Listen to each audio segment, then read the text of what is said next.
आपने अपने सपनों का घर खरीदने के लिए अपनी पूरी जीवन की जमा पूंजी तो लगा दी, अब उसको डेकोरेट करने के लिए क्या करोगे? इंटीरियर कराने के लिए भी तो भाई लाखों रुपए का खर्च आता है। अब ज्यादातर लोग क्या करते हैं, बहुत बड़ी गलती, वो चले जाते हैं पर्सनल लोन लेने, जिससे कि 3-4 लाख का पर्सनल लोन मिल जाए और घर का बढ़िया सा इंटीरियर हो जाए। और आपको ये गलती बिल्कुल नहीं करनी, क्योंकि मार्केट में एक और ऐसा लोन है जो पर्सनल लोन से काफी सस्ता है और वो आपका ये काम आसानी से करा देगा। लेकिन उस लोन के बारे में आपको जानने के लिए इस वीडियो को एंड तक जरूर देखना पड़ेगा। हम यहाँ पर बात कर रहे हैं होम रेनोवेशन लोन की। बिल्कुल सही आपने सुना, इस नाम का भी एक लोन होता है।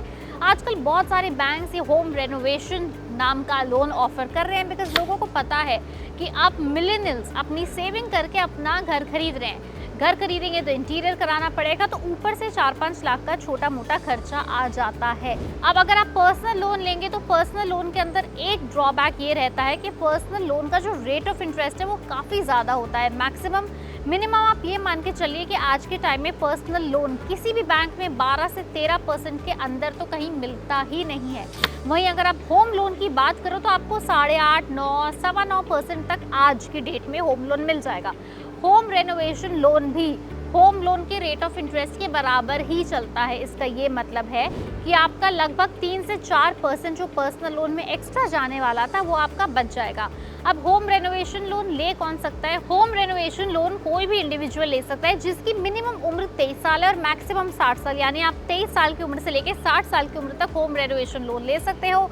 मिनिमम अमाउंट है इसका 1 लाख रुपए, मैक्सिमम होता है 50 लाख रुपए। लेकिन ये गलती मत करना कि आपको लगे कि होम लोन नहीं मिल रहा तो होम रेनोवेशन लोन लेकर घर खरीद लें, ऐसा बिल्कुल नहीं हो सकता। जो इसका नाम है उसी पर्पस के लिए स्पेशली ये लोन मिलता है, होम रेनोवेशन लोन। 15 साल की ड्यूरेशन के लिए आपको होम रेनोवेशन लोन मिल जाएगा। और दूसरी बात ये है कि पर्सनल लोन के लिए जितनी भी डॉक्यूमेंटेशन की ज़रूरत होती है, होम रेनोवेशन लोन के अंदर इतनी ज़्यादा डॉक्यूमेंट्स इकट्ठे करने की, डॉक्यूमेंटेशन की आपको ज़रूरत नहीं पड़ेगी।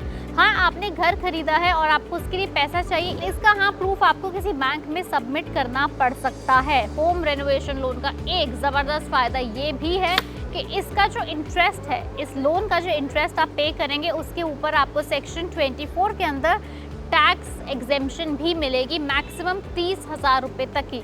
यानी कि अगर आप एक साल में जितना भी ब्याज दे रहे हो उसमें से 30,000 रुपये की छूट आप होम रेनोवेशन लोन के अंडर ले सकते हो। होम लोन के ऊपर अलग से आपको 2 लाख रुपए की छूट मिलती है अलग, विच मीन्स पर्सनल लोन से कई गुना बेहतर है आपका home renovation loan. Personal loan के अंदर आपको किसी भी तरह का टैक्स बेनिफिट नहीं मिलता। पर्सनल लोन के अंदर रेट ऑफ इंटरेस्ट ज़्यादा होता है। होम रेनोवेशन लोन आपको मान लो 7.5, 8.5% मैक्सिमम मिल जाएगा। पर्सनल लोन की ड्यूरेशन और उसका रेट ऑफ इंटरेस्ट आपकी क्रेडिबिलिटी और आपकी क्रेडिट स्कोर के ऊपर डिपेंड करता है। होम रेनोवेशन के अंदर आपको फिर से क्रेडिट स्कोर की और क्रेडिबिलिटी उतनी प्रूफ करने की ज़रूरत नहीं पड़ेगी, क्योंकि आपने हाल फिलहाल में होम लोन लिया होगा जो आपका थोड़ा बहुत बेस सेटल कर देगा। तो कई सारे फायदे हैं आपके होम रेनोवेशन लोन लेने के और पर्सनल लोन ना लेने के। सबसे पहली बात, आपका rate of interest personal loan से लगभग 3 से 4% कम होता है। डॉक्यूमेंटेशन कम होती है। बैंक को पता है कि आपने हाल फिलहाल में होम लोन लिया है, तो आपका क्रेडिट स्कोर, सिविल स्कोर, ये सब तो अच्छा ही होगा, इसलिए आपको होम रेनोवेशन लोन जल्दी से मिल जाएगा। टैक्स बेनिफिट तो है ही अलग, इसलिए अगली बार अगर आपको घर में किसी भी तरह का काम कराना हो, इंटीरियर कराना हो, कुछ नया स्ट्रक्चर बनवाना हो, तो पर्सनल लोन लेने की बजाय होम रेनोवेशन लोन ही लेना।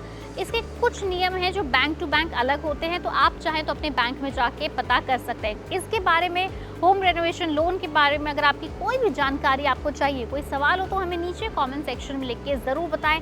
तब तक आप हमारे वीडियो लाइक करें, शेयर करें, हमारे चैनल पैसा लाइफ को ज़रूर सब्सक्राइब करें।